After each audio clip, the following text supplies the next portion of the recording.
Hey everyone, this is Don Miguccioni back with more quick and accessible health and fitness tips. Continuing on the Healthy Vacation series. So this is going to be going along with the blog post. This video is specifically talking about food on vacation and why that can get us off track a little bit and tips to be successful. So mentioning when we talked about the common themes of why we may come back from vacation feeling tired, sluggish, and maybe a few extra pounds, food's definitely at the top of the list. So some tips to be successful on vacation in the food area. We're going to talk a little bit about some tips. One is to plan your meals. Another one is to not eat out every meal. And third one is to think about the experience really and not so much the food, if that makes sense right now, but once again, more information. So starting with number one, so plan your meals. So first of all, this doesn't have to be like strictly regimented if you're trying to get on some sort of a program, but if you're going on a vacation, you want to have a general idea of what you're going to be doing for meals. So if you're going on a 6-day vacation, you want to think about what are some places you'd like to eat for that specific vacation. If you're going to be going out, are you going to be having, what's your favorite meal to go out for? That's going to go into the next tip, not to go out for every meal. So if you love breakfast, make sure you think about some great breakfast places, and then you want to think about what am I doing for the rest of my meals. So plan it out so you don't have to say I'm going to have 500 calories for breakfast, I'm going to eat keto, I'm going to have this portion of carbs, the fats, the protein. It's really just where am I getting my meals so that you're not being spontaneous and leaving a lot of that to chance when it comes to vacation. So number two, don't go out to eat for every meal. So a couple of reasons for that. I mean, number one, without even talking about health, it'll really save in your budget. Number two, if you go out to eat, generally the portions are pretty big. If you're on vacation, you're trying to relax a little bit, it's a lot easier to overeat if you go out every meal. So you get a 3-egg omelet with hash browns, you get a huge portion of pasta, seafood for lunch, you eat the whole thing, or you save it for later and you end up eating it later.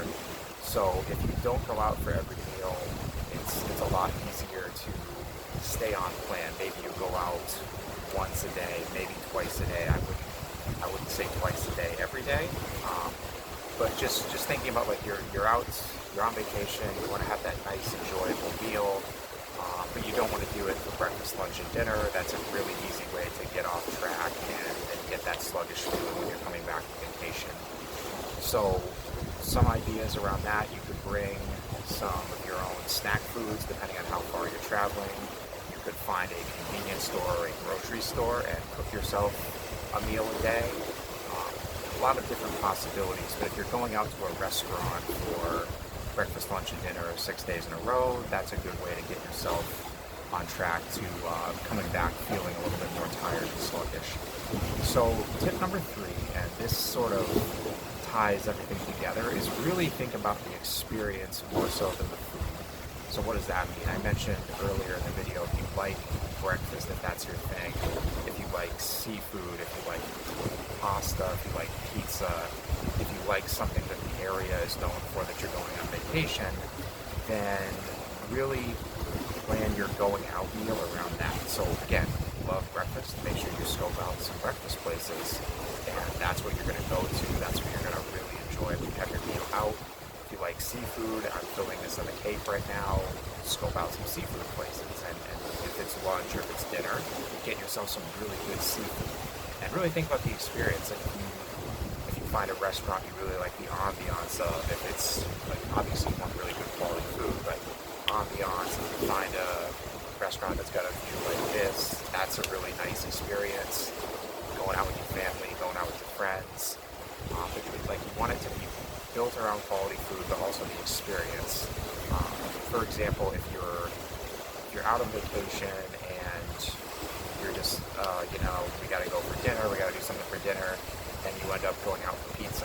You can go out for pizza anytime around where you live, and in particular, if you're not getting like really good handmade quality pizza, if you're just going to a kind of a chain place, that's really not an experience that you're building vacation it's just, I'm going to get some food, and it's the same type of crappy food that you can find around where you live.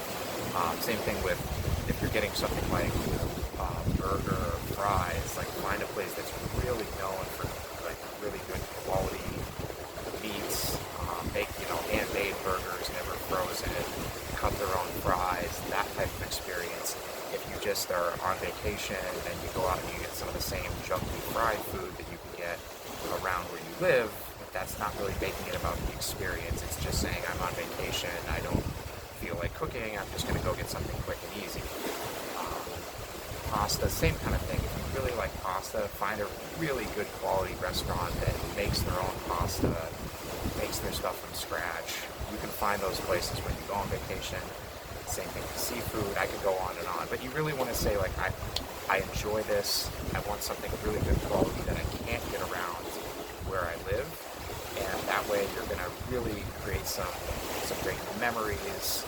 You're going to want to come back to that place, and you're going to help yourself feel better during the vacation, after the vacation.